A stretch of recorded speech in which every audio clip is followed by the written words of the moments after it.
नमस्कार बंधुओं। गांधीवाद और कांग्रेस, जैसा कि लोगों की धारणा है कि ये दोनों एक दूसरे पर डिपेंड करने वाले शब्द हैं। महात्मा गांधी जी को अपने देश में कभी भी भुलाया नहीं जा सकता। सन 1915 में दक्षिण अफ्रीका से महात्मा गांधी जी का अपने देश भारत में पदार्पण हुआ था। उस समय देश में अंग्रेज़ों का राज मजबूती से चल रहा था। वैसे तो लाल बाल पाल के नेतृत्व में कांग्रेस देश की आज़ादी की लड़ाई लड़ रही थी, लेकिन सन 1914 में लोकमान्य तिलक को मांडले जेल हो जाने के कारण स्वतंत्रता की लड़ाई में गांधी जी को नेतृत्व करने का अवसर प्राप्त हो गया। महात्मा गांधी ने संपूर्ण देश का भ्रमण कर जनता की नब्ज पकड़ी। जनता को कैसे स्वतंत्रता संग्राम में सक्रिय रूप से जोड़ा जाए, इस नाते उन्होंने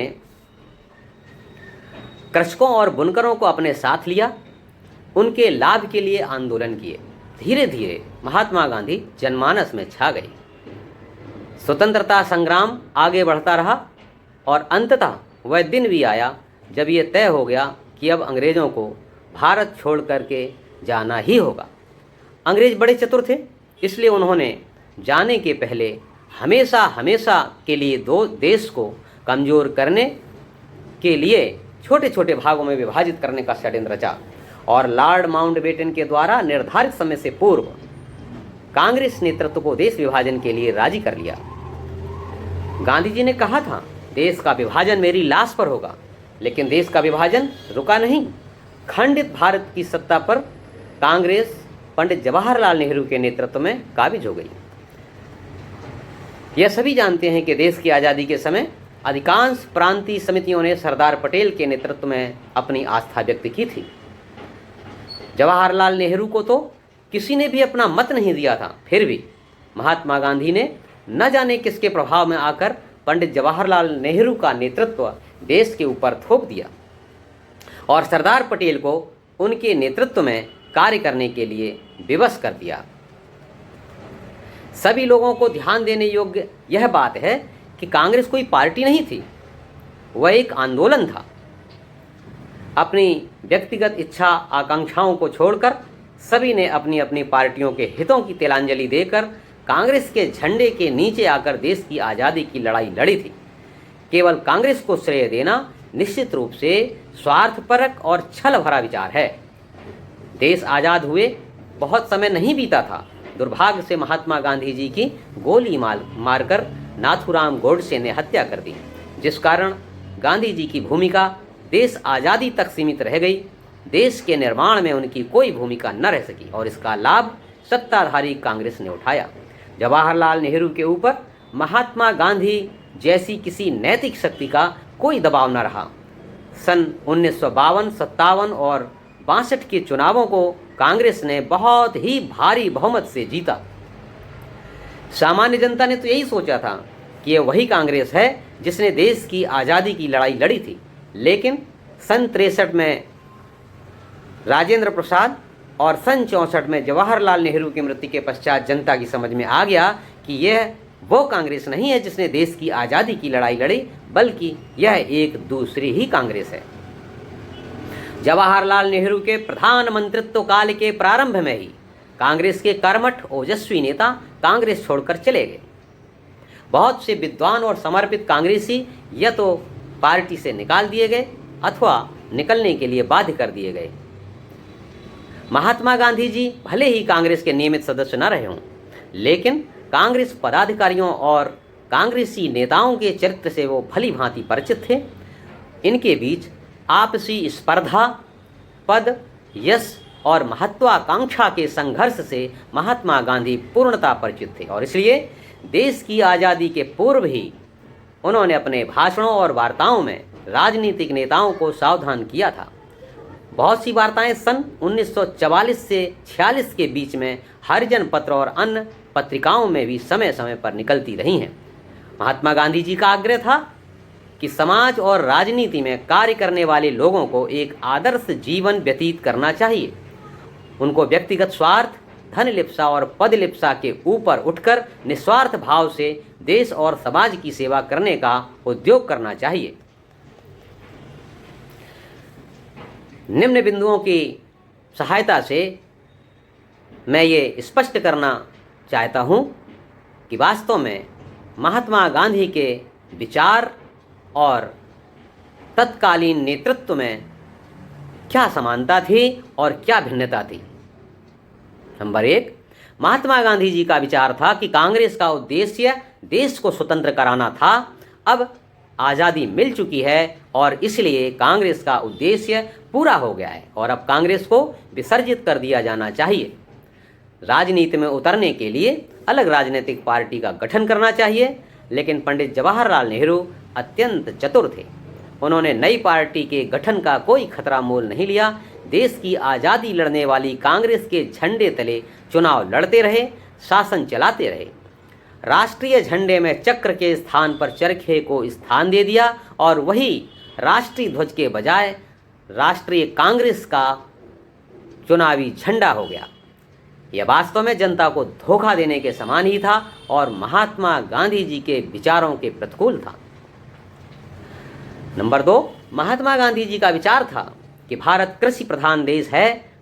यहाँ की संपूर्ण जनता, अधिकांश जनता ग्रामों में रहती है, इसलिए यहाँ पर ग्राम्य जीवन के आधार पर समाज का विकास होना चाहिए। उनकी परिकल्पना में राम राज्य था। लघु कुटीर उद्योगों के द्वारा हर हाथ को काम मिले, ऐसी उनकी कल्पना थी। लेकिन पंडित जी का विचार धूल उड़ाती गांव की जीवन रचना के अनुसार न होकर केंद्रीयकरण और विशाल पूंजी पर आधारित थी। रोम और पेरिस उनके आदर्श थे। तीसरा बिंदु, महात्मा गांधी श्रम को अत्यंत महत्व देते थे, उसको छोटा नहीं मानते थे। श्रम के आधार पर बनाई गई अर्थव्यवस्था से ही भारत की विशाल जनसंख्या को काम दिया जा सकता है और इसलिए महात्मा गांधी ने देश आज़ादी के संघर्ष के प्रारंभिक दिनों में भी कृषि और चरखा को प्रतीक रूप में लोगों के सामने रखा और इस प्रकार से बहुत बड़े कृषक समाज और दूसरे नंबर के बुनकर समाज को उन्होंने आर्थिक रूप से मजबूत करने का प्रयास किया, जिससे भारत की अधिकांश जनता को आराम मिल सके।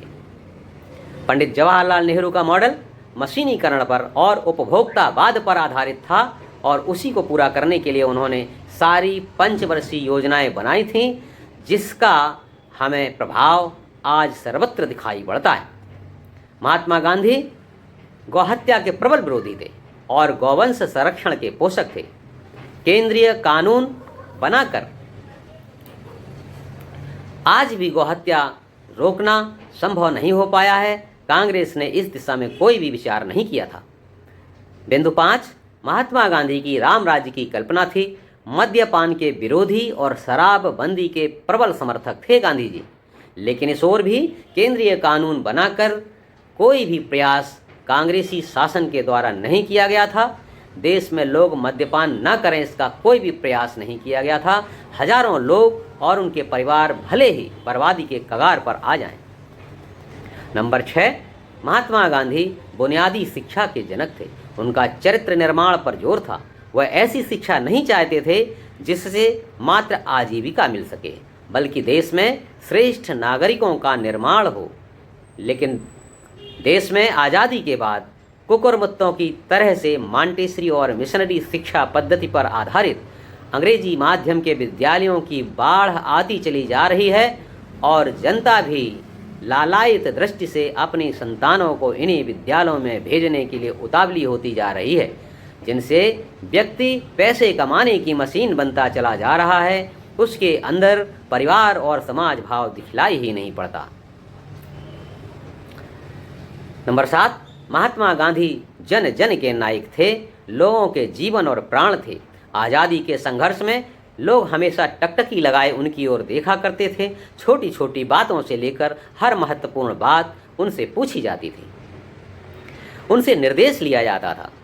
महान वह होता है जिसके विचार मरने के पश्चात भी जीवित रहें, जिससे प्रेरणा लंबे समय तक पाई जाती रहे।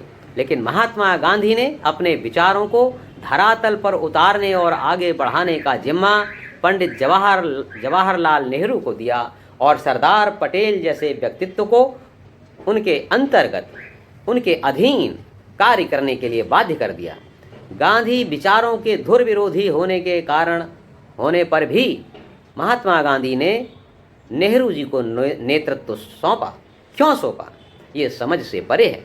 इसका परिणाम यह हुआ कि गांधी दर्शन, गांधी विचार निस्तनाबूद हो गया। महात्मा जी को इस मामले में अधिक लोकतंत्रात्मक होना चाहिए था।